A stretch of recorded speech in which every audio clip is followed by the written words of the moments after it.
Hola, mi nombre es Karen, el de mi compañera es Valeria y el de mi compañero es Miguel, y les vamos a hablar un poco más sobre el M-19. Bueno, les voy a hablar un poco más sobre el contexto histórico y sociopolítico del grupo armado. Entonces el M-19 surge como una segunda generación de las guerrillas en Colombia y surge entre los años 70 y 80. Hay que hablar un poco antes para poder dar un contexto global sobre la aparición del M-19, entonces por eso es que voy a hablar en 1948 en la muerte de Gaitán.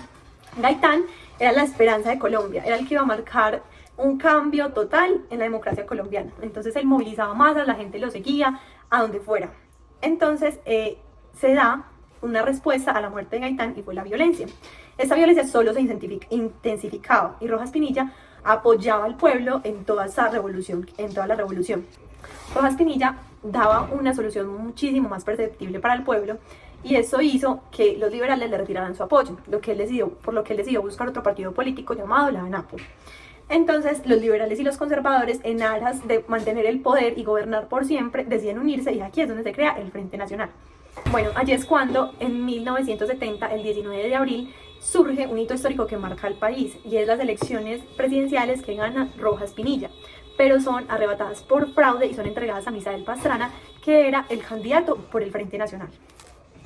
Por el desconocimiento de la voluntad del pueblo fue creado el movimiento 19 de abril. El movimiento 19 de abril estaba constituido por personas de grupos religiosos, de otras organizaciones guerrilleras, de agrupaciones políticas, de integrantes de la ANAPO y de estudiantes universitarios y profesores.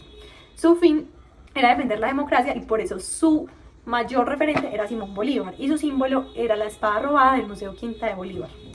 El M-19 era un grupo que operaba mayormente en Bogotá, pero en realidad su constitución se da en Caquetá. Les voy a hablar un poco sobre los alcances del movimiento armado a la negociación. Este fue un partido totalmente diferente a los tradicionales y se salió a la luz pública en 1974 como una campaña publicitaria de limpieza en los periódicos nacionales, encabezada por varios colombianos. En 1973 se da su primera conferencia y pasa de llamarse Movimiento Comunero a llamarse Movimiento 19 de Abril. Esa fue una propuesta que dio Álvaro Fayad, que se hacía llamar alias del Turco, y fue el cofundador y máximo comandante de ese movimiento.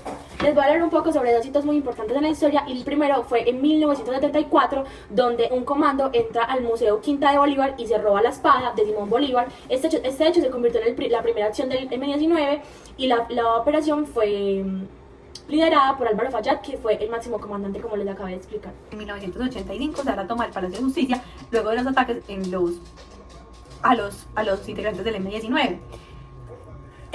Durante la toma del Palacio de Justicia se dan muchísimos crímenes de lesa humanidad, lo que hizo que la presidencia estuviera en debilidad frente a los militares. Entonces se da el agotamiento de la vía armada como un medio para llegar a la paz. Voy a hablar sobre los acuerdos y negociaciones del M-19. Durante el gobierno de Belisario en 1983 se crea la Comisión de Paz con el M-19. Se trataba de darle amnistía a los presos guerrilleros. Los militares no estaban de acuerdo, pero sin embargo el gobierno siguió. En 1984 se crea un acuerdo que se llama Cese al Fuego. En este se trataba sobre dejar las armas y llegar a un acuerdo con ellos para terminar esta guerra que estaba entre el gobierno y los guerrilleros y otros grupos armados que hacían parte. Se incumple por parte del mismo porque los militares atacan un campo del M-19.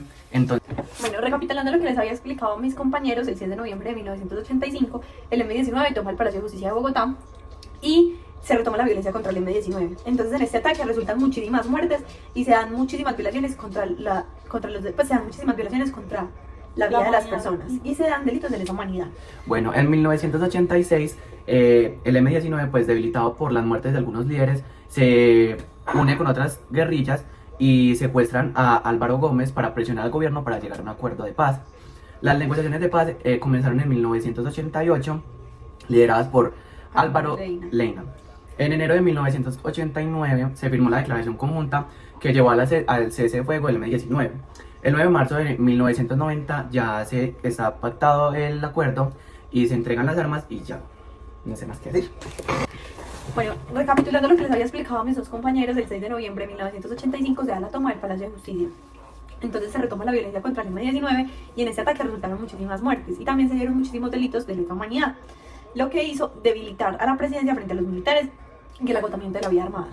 Bueno, durante el gobierno de Virgilio Barco en 1986, el M-19 pues ya estaba debilitado porque no tenía a líderes se une con otras guerrillas y logran secuestrar a Álvaro Gómez para presionar pues al gobierno. Dentro de esto, pues el gobierno empieza unas negociaciones de paz que comienzan en el 1988, lideradas por Álvaro Leyna. Se firma una declaración conjunta que llevó al cese al fuego con el M-19. El 8 de marzo se da el cese del fuego y se entregan las armas, y el 9 de marzo se firma el acuerdo final. En México y Colombia. Como dijeron mis compañeros, del 9 de marzo de 1990 se firma el acuerdo final, en donde se da la ley 77 de 1989, que esta ley otorgó indulto a los insurgentes y a aquellos involucrados en delitos políticos. Además, se dio el compromiso a la Asamblea Nacional Constituyente, el cual tuvo 19 puestos del M19 en dicha asamblea. Bueno, la pregunta para Karen es, ¿qué rol jugó el Frente Nacional en la radicalización de los movimientos políticos como el M19? Bueno, el Frente Nacional juega un papel súper importante porque es debido a la unión de liberales y conservadores que se da este cierre al poder de otros partidos. O sea, ya ningún otro partido podía participar y ellos creían que podían gobernar perpetuamente con, pues, como con este acuerdo de que cada 4 años uno, cada 4 años otro. Pero, pues influye muchísimo porque creen que pueden gobernar perpetuamente. Karen, entonces, ¿tú crees que pudo haber sido diferente si no existiera este acuerdo entre liberales y conservadores? Bueno, si no hubiera existido el Frente Nacional, yo creo que eso hubiera sido muy diferente, porque precisamente ese fraude electoral se dio a que el Frente Nacional quería gobernar perpetuamente.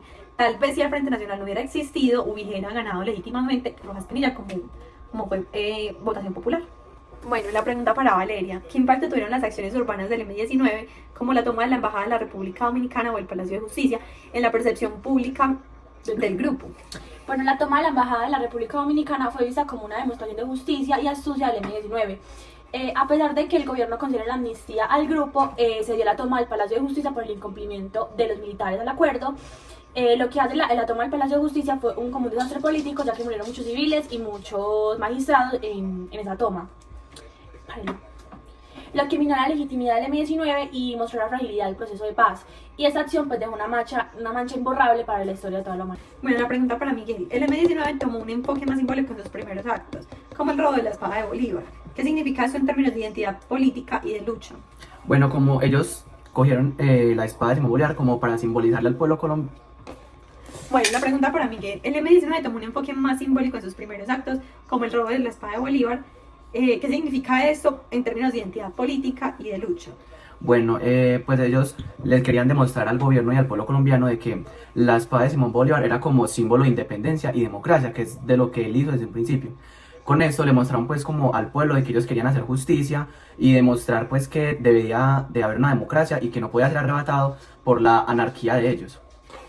Bueno, les vamos a hablar como de la herramienta de construcción de paz. Primero les voy a hablar sobre el peacekeeping. Entonces comienza todo en 1970, como ya lo hemos hablado, por las elecciones presidenciales ganadas por Misael Pastrana por fraude electoral a Gustavo Rojas Pinilla. Bueno, las negociaciones de paz iniciaron en 1988 en Corinto, Ojo y Medellín. El acuerdo final se firmó el 9 de marzo de 1990 en diferentes regiones del país, como lo son el Magdalena, el Tolima y el Cauca. Bueno, por eso se expide la Ley 77 de 1989, por la cual se faculta al presidente de la República para conceder indultos que regulen casos de cesación en materia penal y de expedición de autos inhibitorios en el desarrollo de la política de reconciliación. Este acuerdo tenía 10 puntos y 7 eran de carácter político. Con los acuerdos firmados el 23 y 24 de octubre del 84 se dio orden de iniciar el cese al fuego, que fue en búsqueda de la justicia social. Y durante el gobierno de Virgilio Barcos se crea la Consejería para la Reconciliación. Las negociaciones de paz comenzaron en noviembre del 88, lideradas por Álvaro Leyna. Y el M-19 en realidad dejó las armas en 1990 y se transformó en el partido Alianza Democrática. Bueno, y ahora vamos a hablar sobre los acuerdos más importantes que se firmaron. Como primero tenemos la incorporación a la vida civil de los guerrilleros. Segundo tenemos la Circunscripción Especial de Paz. Tenemos el Fondo Nacional para la Paz, La reforma electoral. La reforma a la justicia. la Comisión Académica No Gubernamental sobre Estupefacientes, Otros temas relacionados con el pacto político, la paz y la democracia. La desmovilización y dejación de armas del M-19. la Comisión de Seguimiento. Y el plan de seguridad. Como ya sabemos, Petro consiguió pues como un triunfo en la segunda vuelta que fue histórico, ya que tuvo más de 8 millones de votos y se configuró por primera vez una alternativa del gobierno nacional de las vertientes de la izquierda. Es decir, siempre habíamos tenido pues como gobiernos de derecha y Petro, o sea, fue como un cambio, y de centro, y Petro fue un cambio para todo el país. Otro claro ejemplo es Antonio José Navarro Wolf, que fue un exguerrillero y político colombiano que fue designado por el presidente César Gaviria como ministro de Salud. También ha sido alcalde de Pasto, ha participado en la Asamblea La Asamblea Participó en la Asamblea. Constituyente de 1991, fue representante de la Cámara por Bogotá, fue gobernador de Nariño y también fue senador de la República. Bueno, y con la séptima papeleta se logra la iniciativa estudiantil, se logró pues, perdón. Con la iniciativa estudiantil, la séptima papeleta, se logra la designación de los miembros de la Asamblea Constituyente del 91 y también la Alianza Democrática y del M19. Gracias.